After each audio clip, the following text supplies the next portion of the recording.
All right. Hello, everyone. I'm Professor Caudill, and we are picking up on this part of Chapter 1 of the Fast.ai book. Before we start, I did want to go over some of the required reading. So, I'm reading this 2-volume set on parallel distributed processing by McClellan. It's on his Stanford website. You can find that stanford.edu slash squiggly jlmcc slash papers slash pdp. So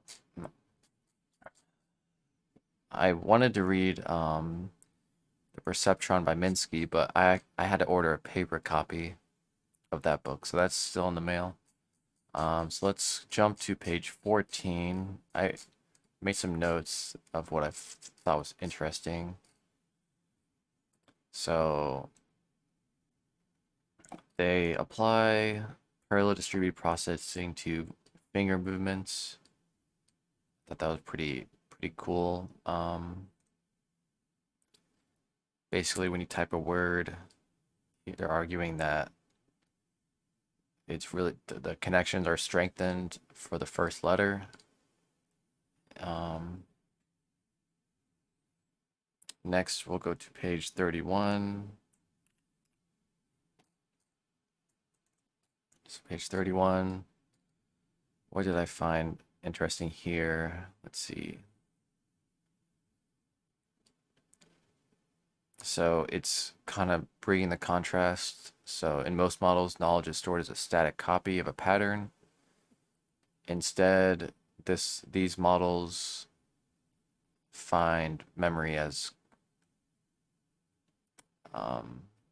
like memory is in the memory is represented as a strength of the connections between units or neurons. Oh, so it says it here. Rather, what is stored is the connection strengths between the units that allow these patterns to be recreated. So it's kind of less intuitive idea of memory. It'll be curious if it's more accurate, more or less accurate. So let's jump to page 35. Found something interesting on page 35 as well.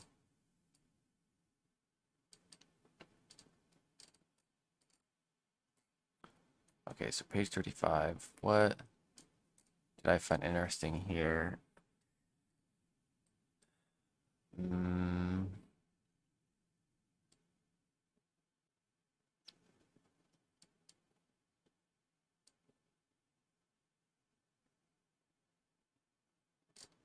Maybe it's just the linear algebra is what I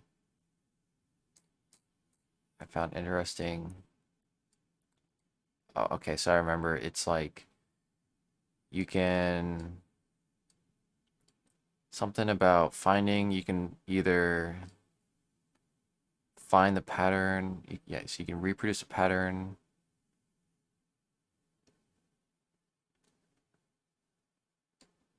So if you know the weight of the network, the weights of the network, you can reproduce a pattern, or you can find the weights with the pattern. Something along those lines.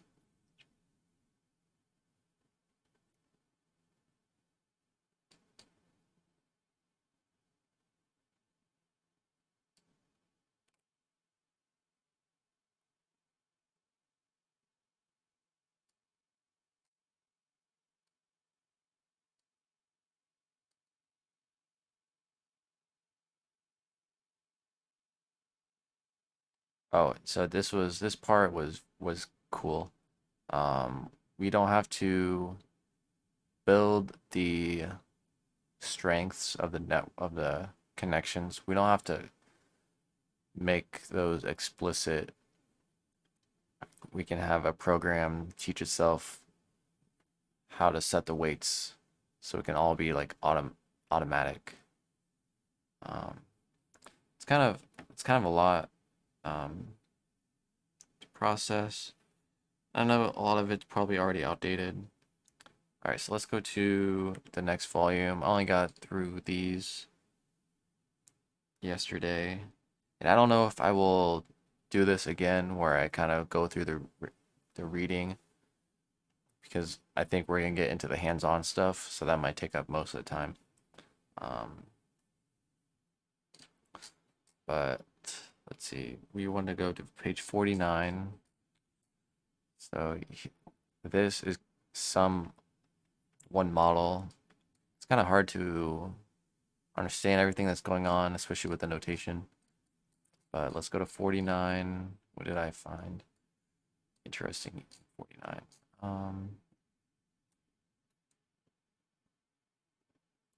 Okay, so it's representing the pattern of connectivity by the weight matrix W. So if you have a connection UJ and UI, then you can have a matrix W. So you could say, okay, so let's say this is U1. Oh, how do I want to say this? This is going to be a number here. So this is going to be some element in the matrix. So W, is that what they do? Wij. Okay. So U, J to U, I. Okay, so think of U as,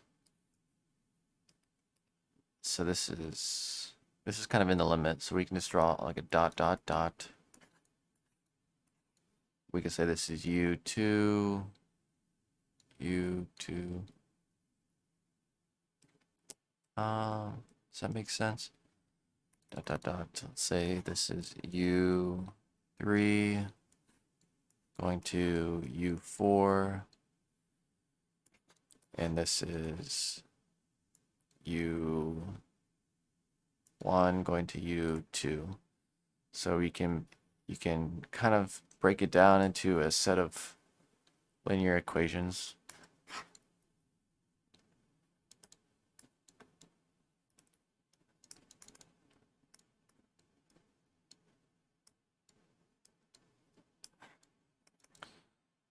UI is, so UI, and then you have U, those U's.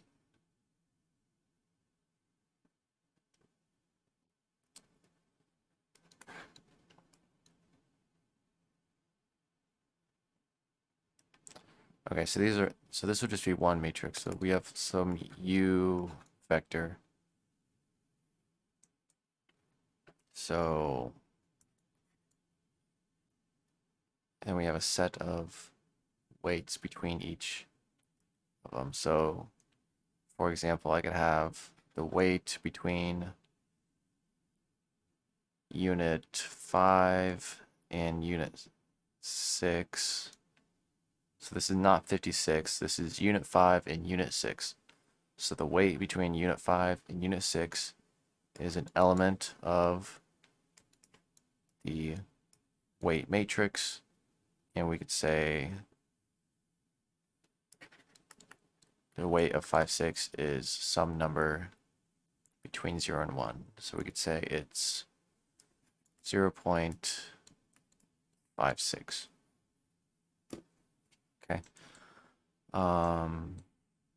So since the strength is more towards 1, then that would be more likely to activate. Not really sure exactly, but let's move on to page 1660.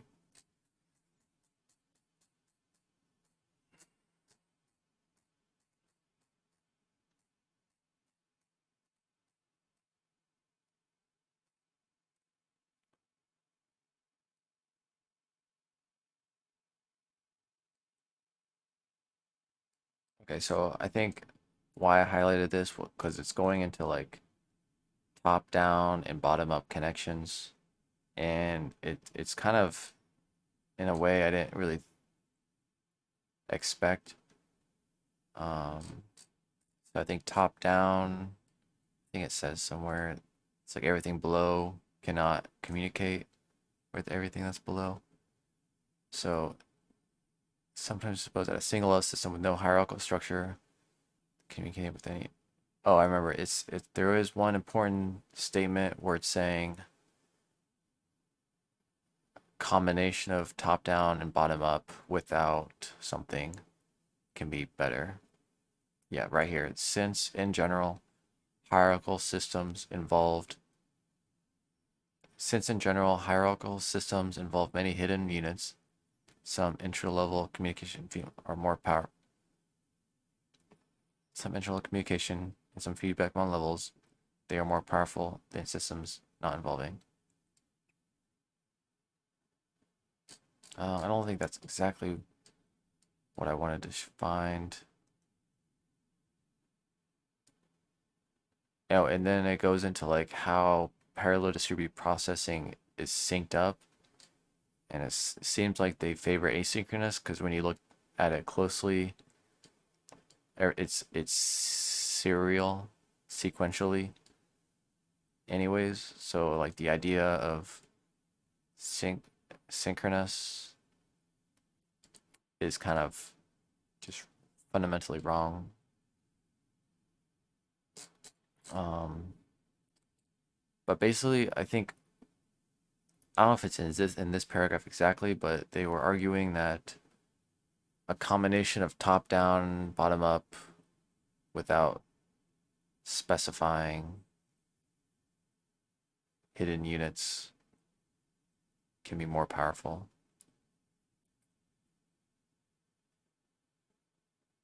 Since hier since hierarchical systems involve many hidden units, intra-level communications or feedback on levels, they are more powerful and systems not. So hidden units are an important part of being a powerful intelligent system. Oh, here it is. However, a system with an equal number of hidden units, but one not characterizable as hierarchical by the communication patterns, is, in general, of more potential computational pattern. So basically being able to go up and down the chain fluidly without any, let's call it resistance, with hidden, so it's like hidden unit, hidden connection, hidden nodes, hidden units. um yeah, I feel like we're learning, but it's kind of like still kind of in the shadows, I would say. um, and this is like from the 1950s. A lot of this has been cleared up, but so I think the Fast AI textbook was hinting at why um so the Fast AI textbook wasn't exactly clear why adding more layers gives you the XOR function. So I found it interesting that it's actually depends on the linear threshold units. It can still be a linear model. You can get um, all the mathematical formalisms from linear model. It just depends on I think the linear threshold units.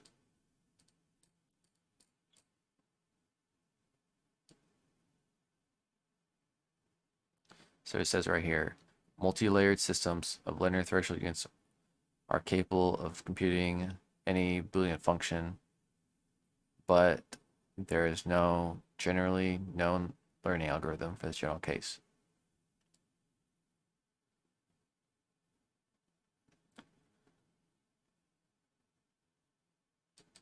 I think he says somewhere that learning can't take place. Yeah, so it says right here, it was the limitations on what perceptrons could possibly learn that led to Minsky and Pytorch's perceptron. We have now developed the delta rule. So the FastAI textbook is right and wrong. This is claiming that single layers can learn with this thing called a delta rule or a generalized delta rule. And it works for semi-linear activation functions. So what else did I highlight? 26, which is page. Oh, what page is this? 70. Page 70, I found something interesting.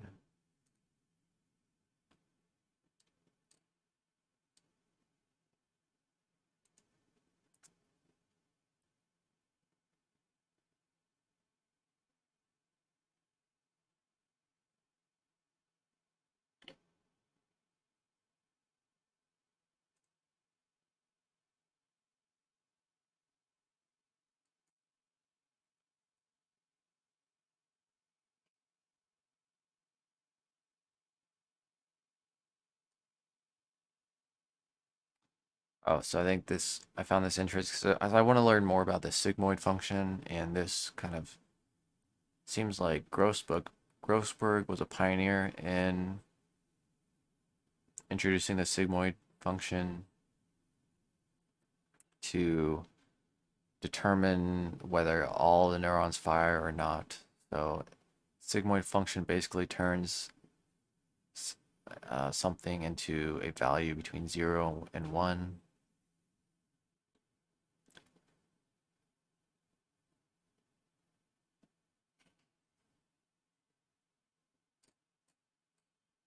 And this is outdated, like I've said before, or according to the language model, it did mention ReLU is kind of a replacement for the sigmoid, but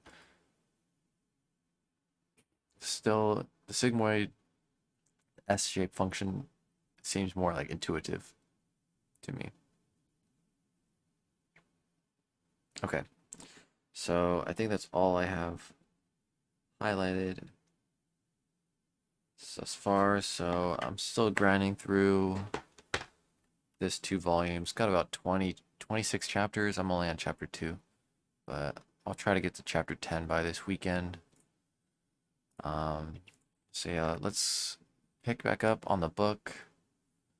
So they are introducing the software. Like I said, Jupyter Notebook we're familiar with. I've tried PyTorch and Anaconda before, but I didn't really know what I was doing. FastAI I've never used. So PyTorch came out in 2017, so it's pretty young.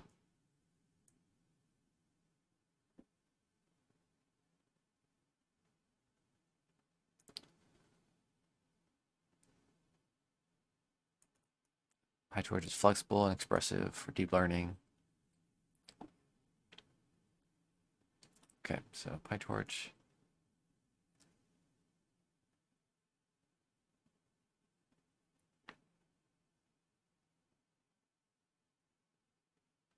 So FastAI is built on top of. So yeah, FastAI and then PyTorch.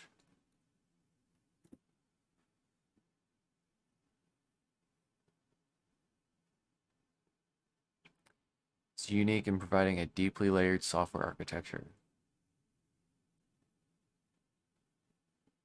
So it seems like FastAI is kind of written on top of PyTorch for this book.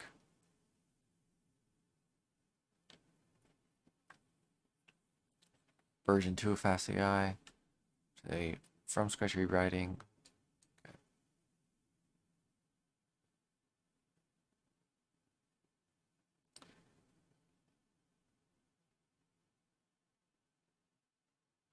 Okay, so they're making a distinguishment between high and low level concepts.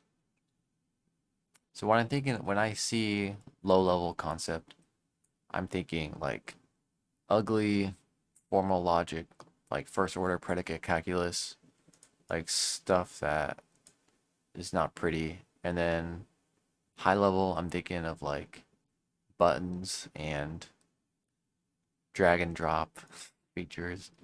That makes sense. Um,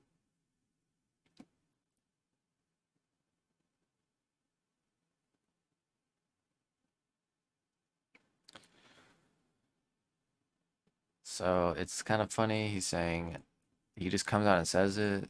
Um, Everything you learn as far as software and libraries will be obsolete in a year or two.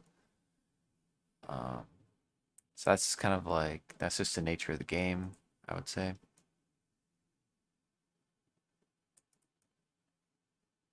So the focus is on understanding the underlying techniques.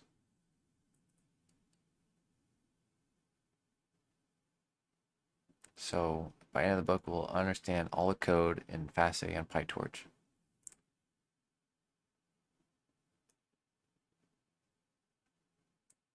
So we will learn the most important best practices using modern deep learning, and we will learn how they really work and implemented. So I don't want to just so there's I would say there's two types of AI developers.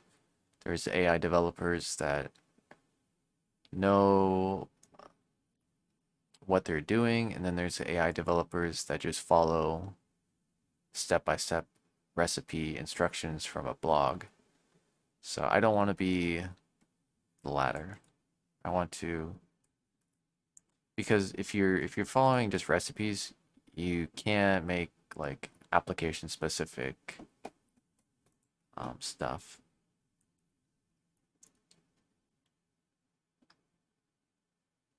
Oh, I was thinking about one practice application of mine. It would be like, say I'm recording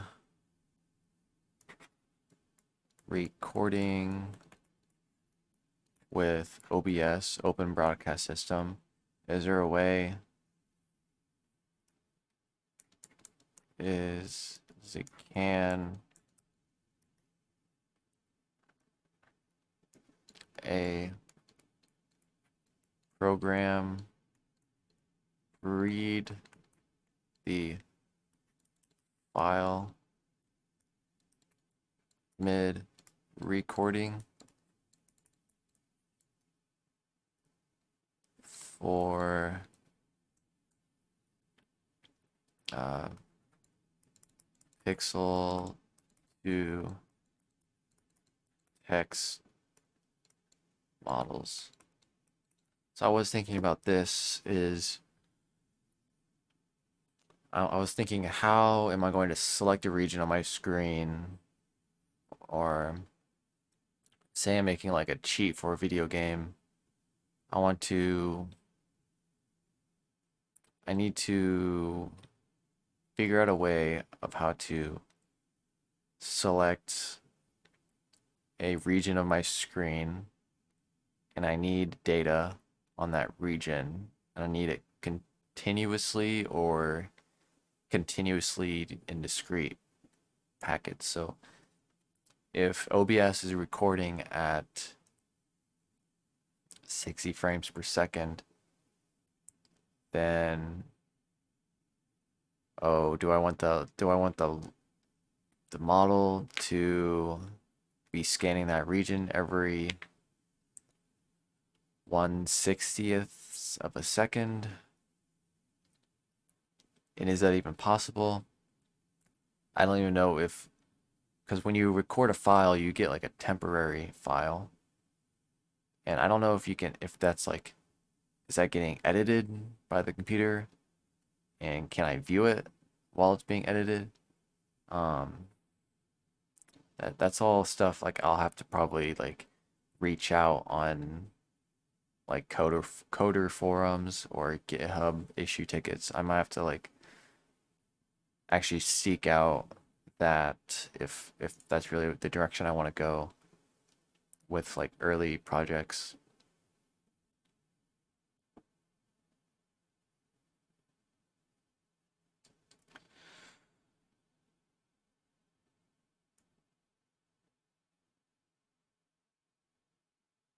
Okay, so we're gonna start with classifying dogs and cats.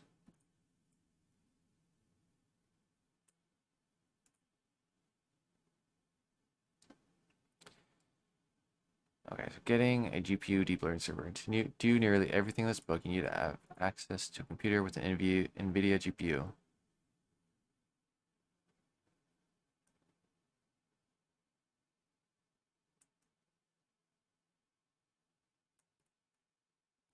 We instead suggest you rent a computer that already has everything you need pre-installed, ready to go. Okay.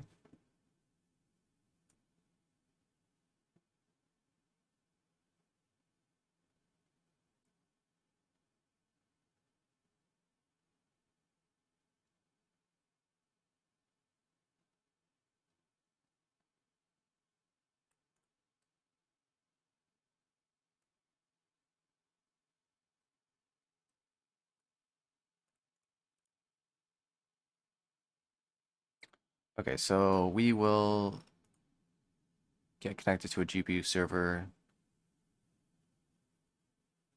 Okay.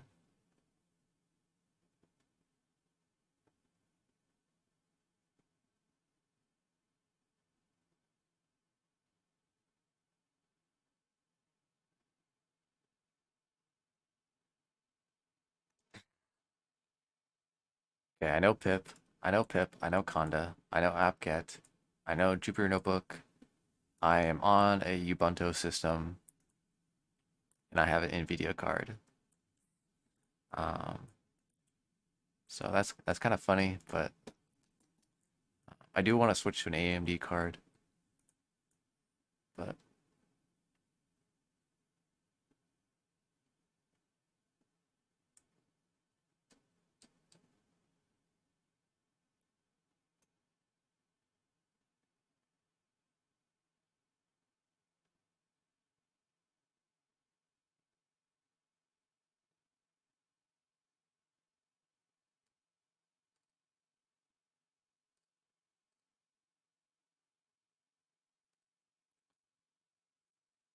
okay, so we need to set up our GPU.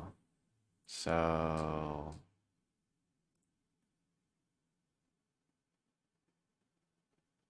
GPU servers.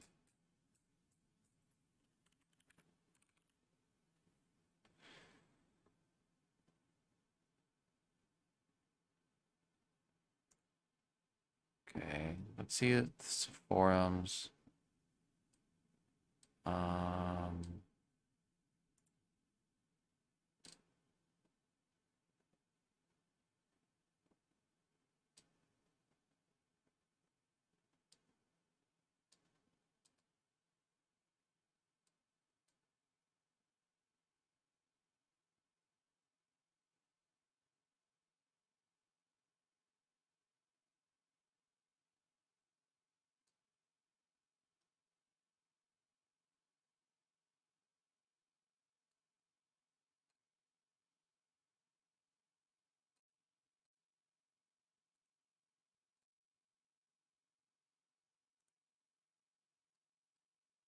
so I want a GPU server.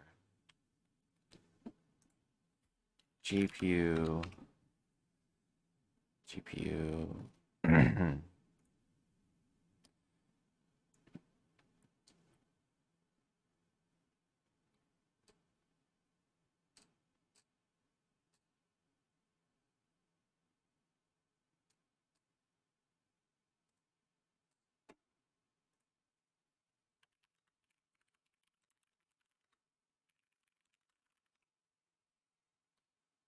You set up Jupyter Notebook. So we want to 6 Jupyter Notebook Cloud Platforms GPUs. Okay. What is Jupyter Notebook? So Floyd Hub. Do I use Floyd Hub?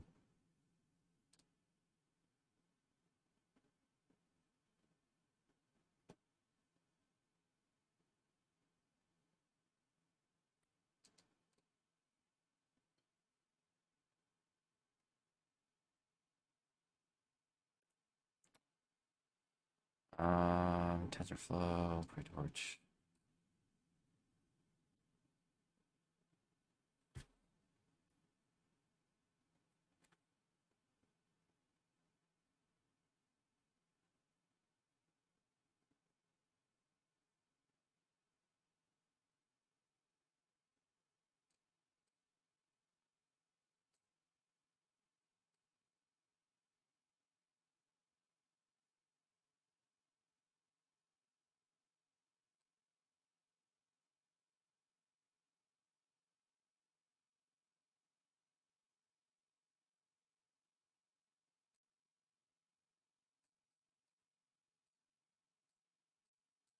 Okay, so again, I don't want to like do the first click because usually that's just you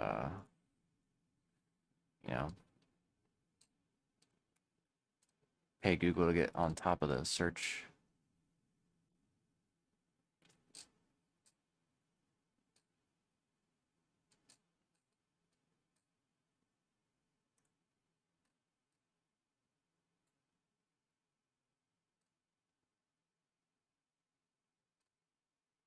Run Jupyter in cloud with GPU, 30 seconds.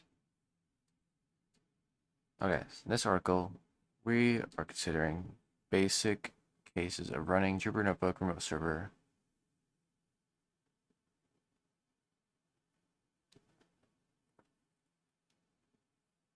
So we need to know how to boost a Jupyter Notebook with a GPU.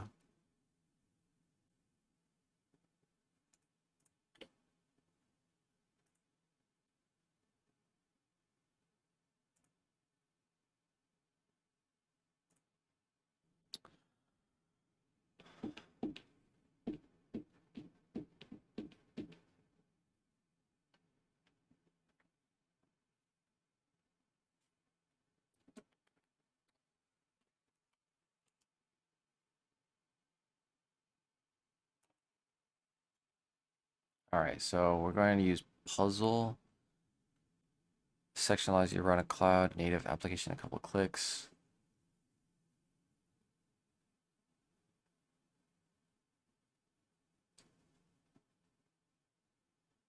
Okay, so let me make an account.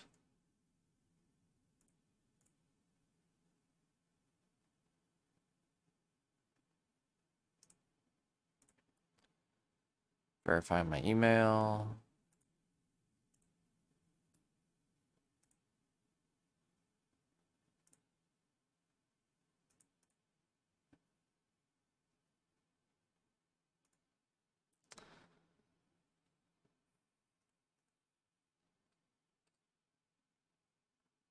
So I'm using puzl.cloud.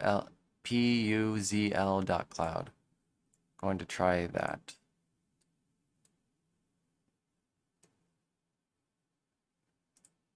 So the dashboard's loading. Not sure why it's taking so long.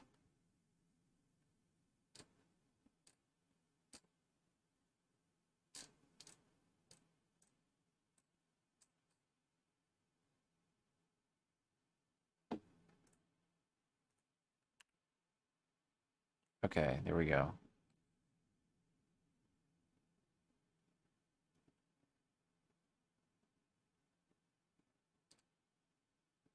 Okay, so go to the open marketplace, marketplace.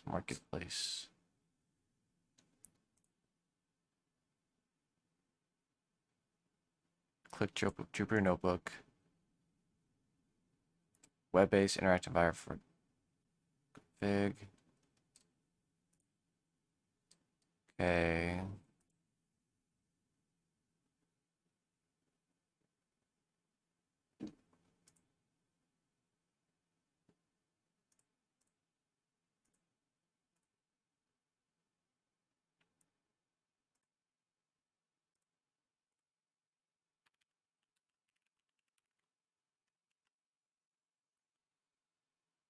Enter password.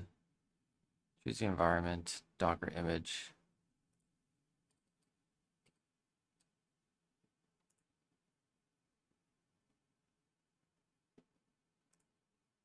I want to use Fastai. Pytorch 3.10. Okay. So that's kind of nice. That's already added. This is not a paid sponsor, by the way. I literally just clicked whatever. Volume capacity.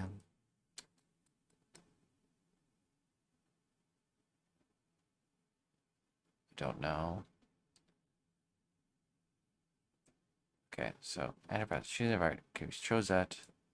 If you use Jupyter from it, you need choose image. Okay.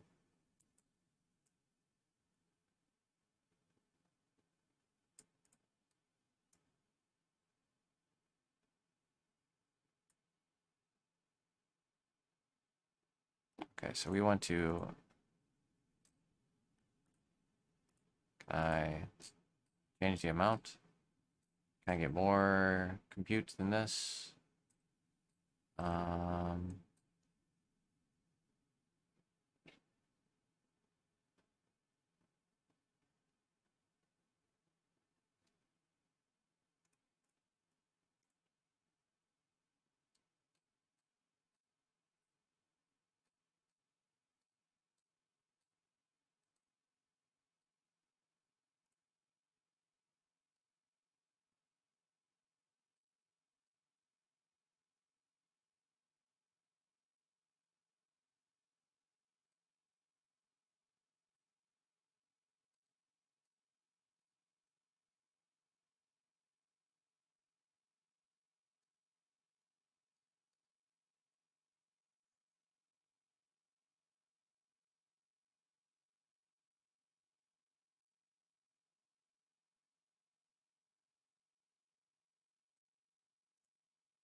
Okay. So volume capacity required. Existing volume.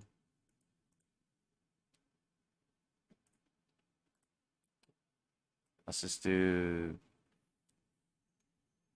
50 gigabytes. Question mark. I don't know if this is on my. Okay. Now can I install? Do I have to? What do I have to do? 50. I need to install. Read only. Do I need to add? I'm so confused. Do I need to add money to my account? All right. I guess we will add some credits. Do they take Litecoin?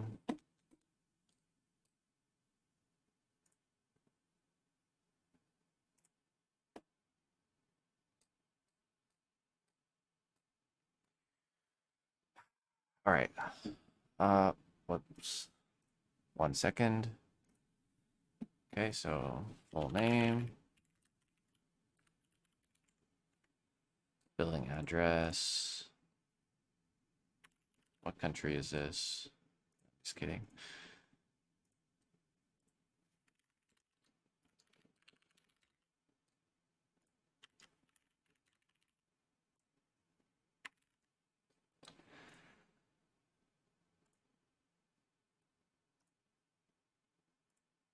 Okay, billing info.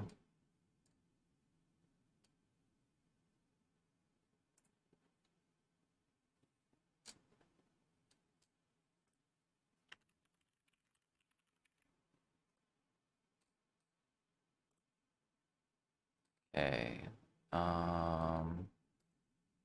Top up. I need a top up. And they only take credit card. That's kinda shitty. Gonna lie.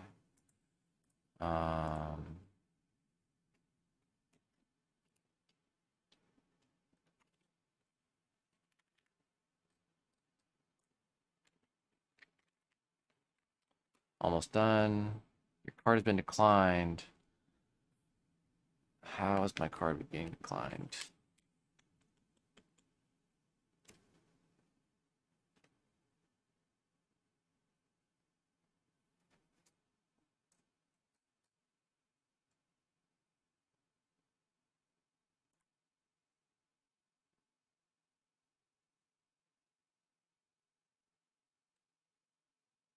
Trying again.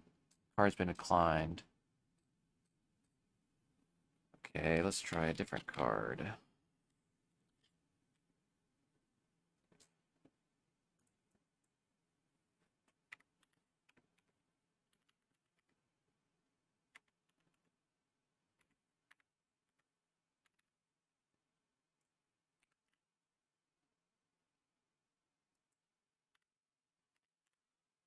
All right, and top up.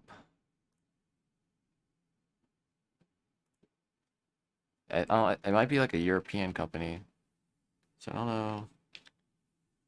It might be why we're having issues. Oh, I think it worked. I think we're in business. Okay, we got $10 credit. Let's go.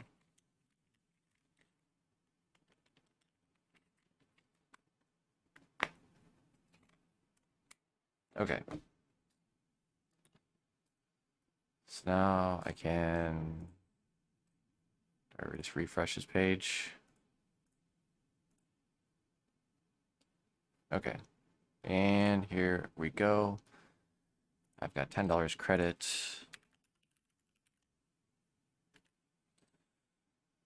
Do 50 gigabytes.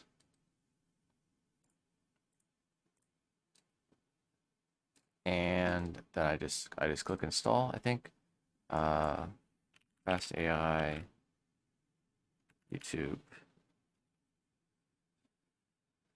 Okay. Yeah, install.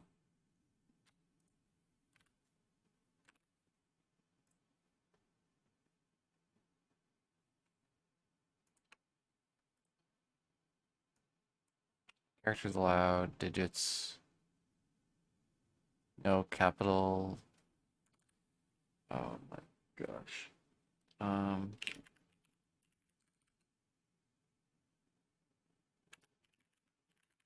Fast AI for YouTube.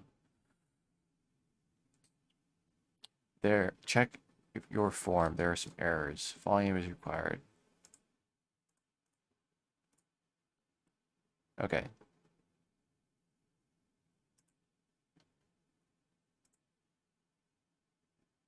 I think it's installing.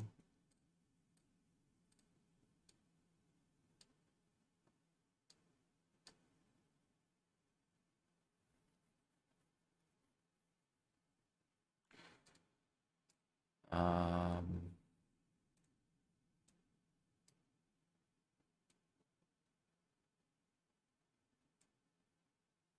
okay, so it's installing.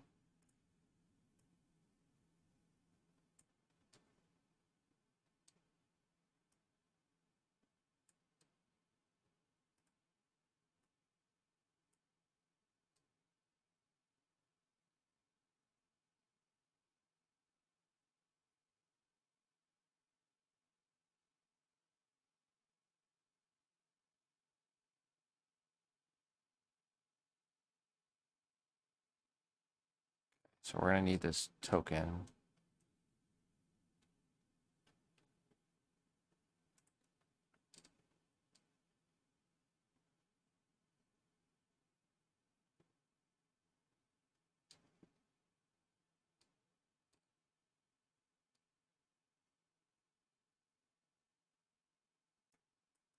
To reduce your cost, you probably want to rent. So load data first, and then request.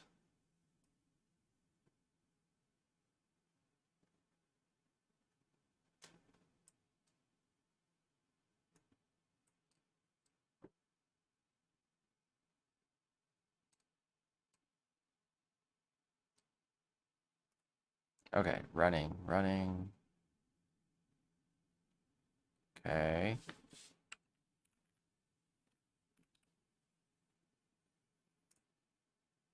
So if I open up a new notebook, Python 3 kernel. Okay. It's running. So is this my link? Do I put this here? Okay, so now I need my token. So we're gonna copy this.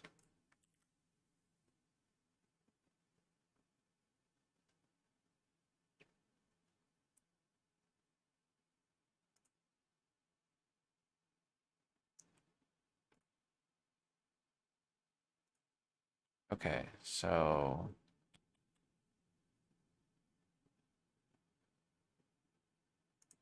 Python 3. So this is our notebook. So it's like it's not being run on my machine. This is on a GPU, I think. Okay. So we need to bookmark this. So we need to say this is our cloud GPU, cloud GPU. Okay. Lost and found. Not sure what that is. Okay. So I think that's it. I think that's it. Is that it? I think so. Um,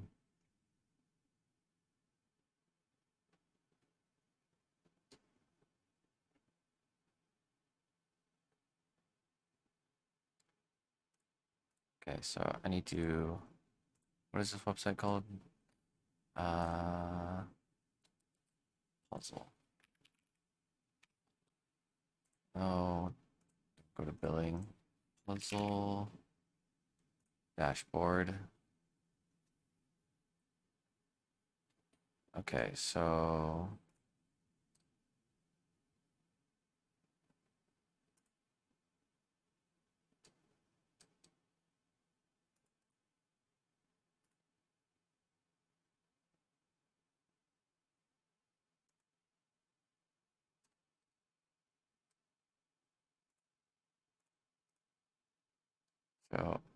I want to upgrade this. How do I upgrade it?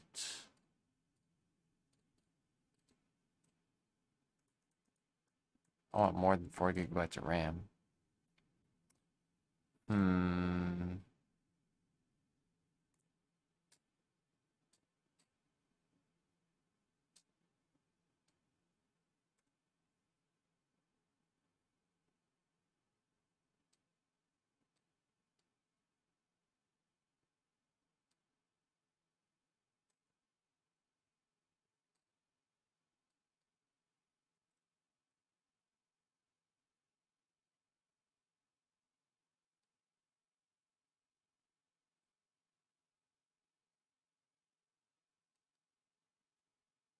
So I want, how many cores? I want 8 cores. 1 core. Yeah, so I want 10 cores. No, I want 20 cores. I want 20 cores and I want 20 GPUs. Dang. $10,000 a month? That's crazy. 8 GPUs. Um,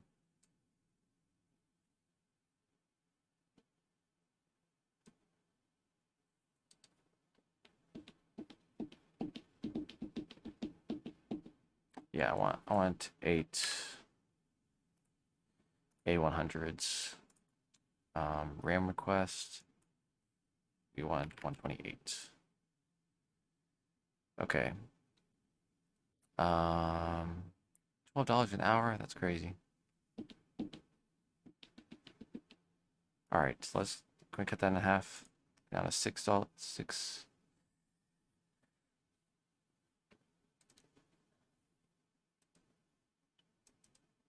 Okay. So 20 CPU limit.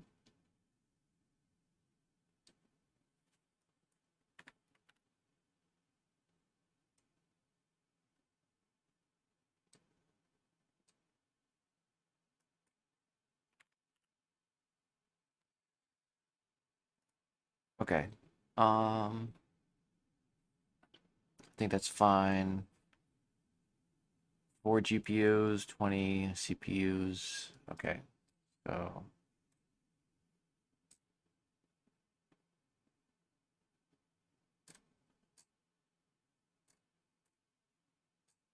upgrade.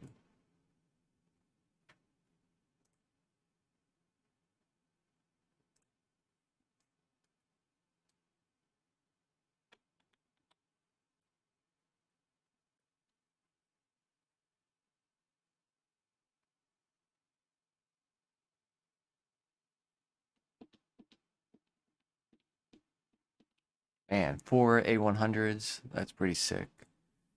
How much are NVIDIA A100s? I've seen them before. Dang, A100s are like 8 grand a piece. Tesla A100s. Dang. So I got 4 of them. 4 of them for 30 cents. It's a pretty good deal. Pretty good deal.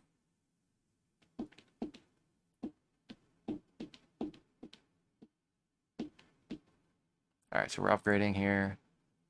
So this, yeah, so clearly this is going to break because we're upgrading it. So let's go ahead and bookmark this to my cloud dashboard. So we got $10 of credit. Um,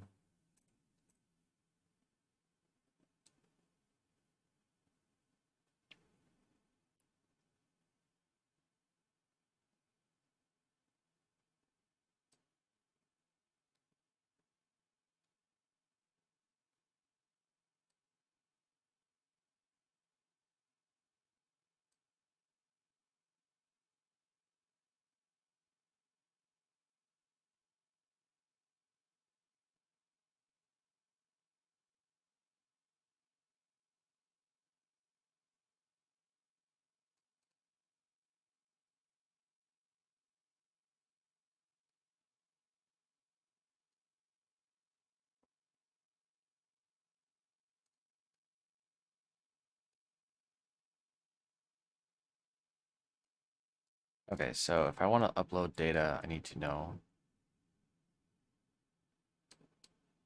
how to set up SSH access.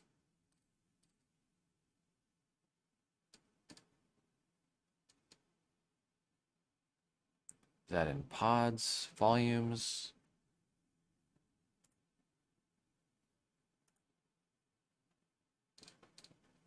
Pods. Look at that. 4 A100s. It's pretty lit. Pretty lit.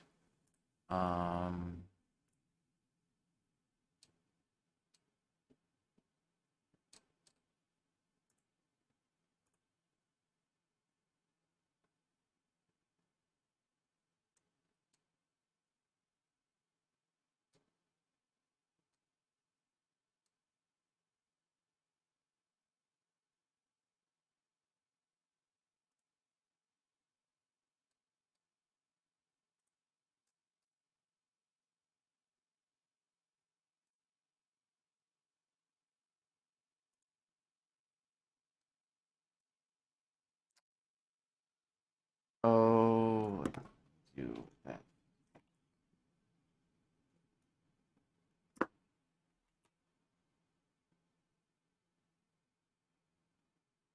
Okay. So what's going on here? Are we?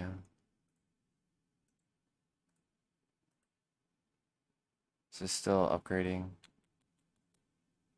Still upgrading. No problem. It's not like, I mean, we're not doing any computing today, so no rush. Um,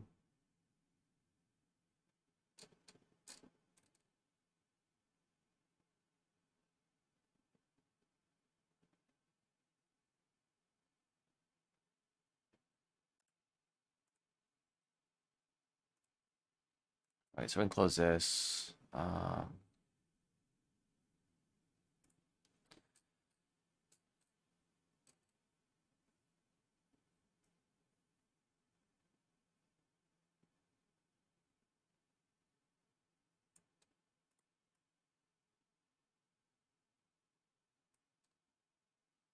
To load data, you need to set up access to the volume.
All right, so let's stop this.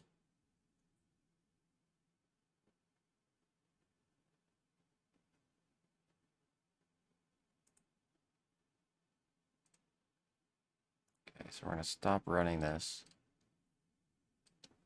And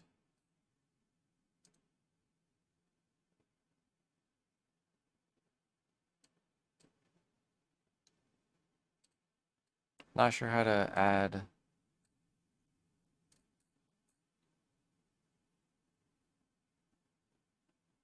Not sure how to do that part. How to do the load data set, set up SSH access. There's no SSH access button.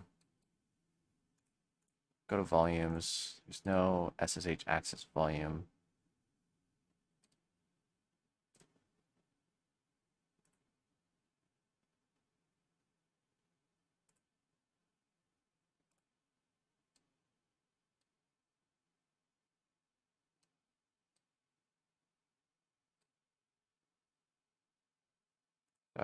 I don't want this. I don't want 50 gigabytes anymore. I didn't know I was paying for that, whatever it is. So apparently we've spent $1 doing nothing. That's awesome. Uh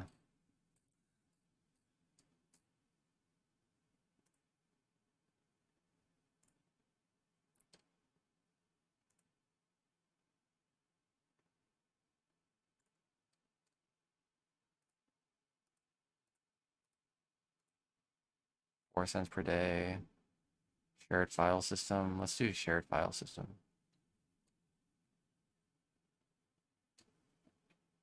Create a pod for SSH access. Okay. I think this might be better.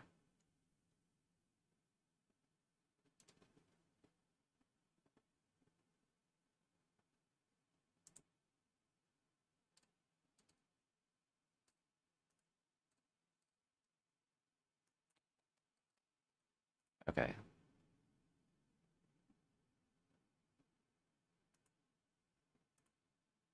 Shared file storage. This is a lot cheaper.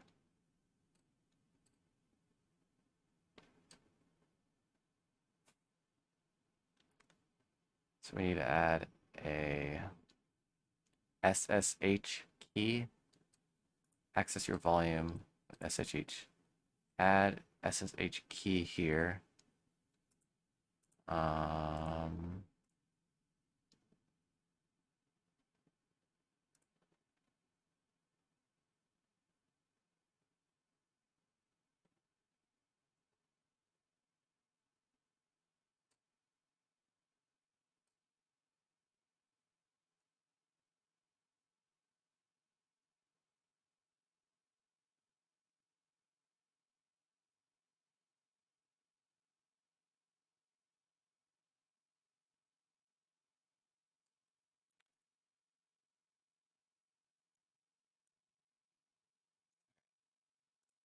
I'll just try putting this in the terminal.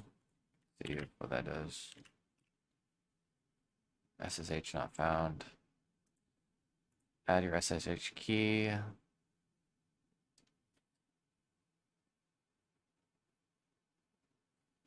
Um, how do I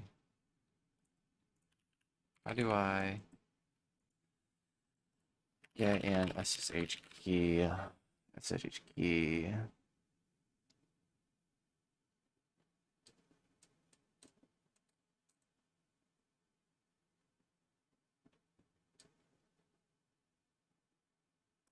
Okay, so we'll do that.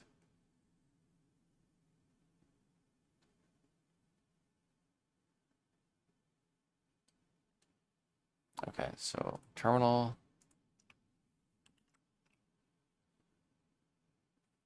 Oh, I forgot to put my email.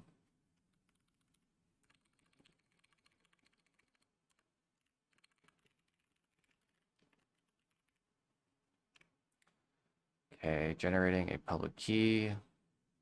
Enter the file in which to save the key.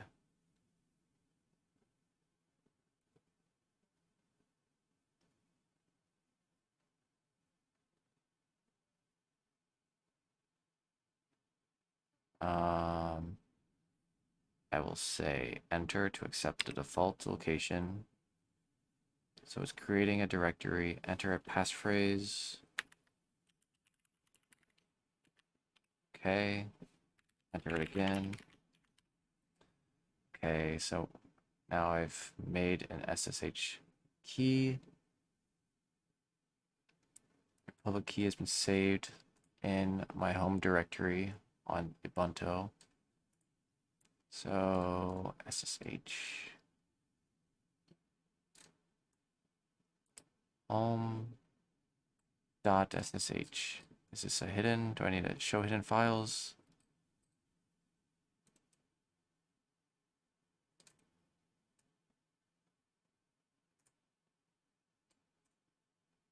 Okay, there it is.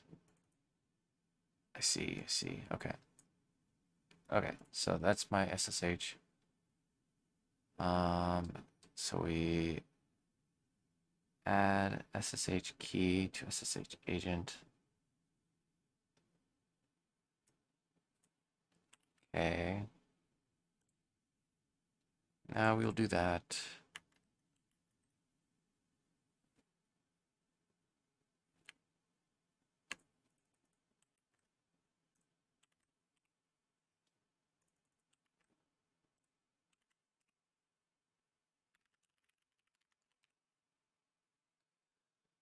Okay, so now we have made an identity. Okay, so now I can have a key fingerprint.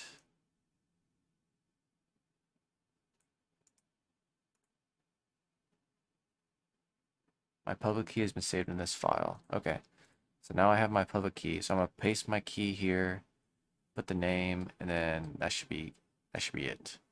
All right, so I'm gonna do that, and I'll end the video. We'll pick it up next time. What's next here? So added this, so then we can run the notebook. Okay.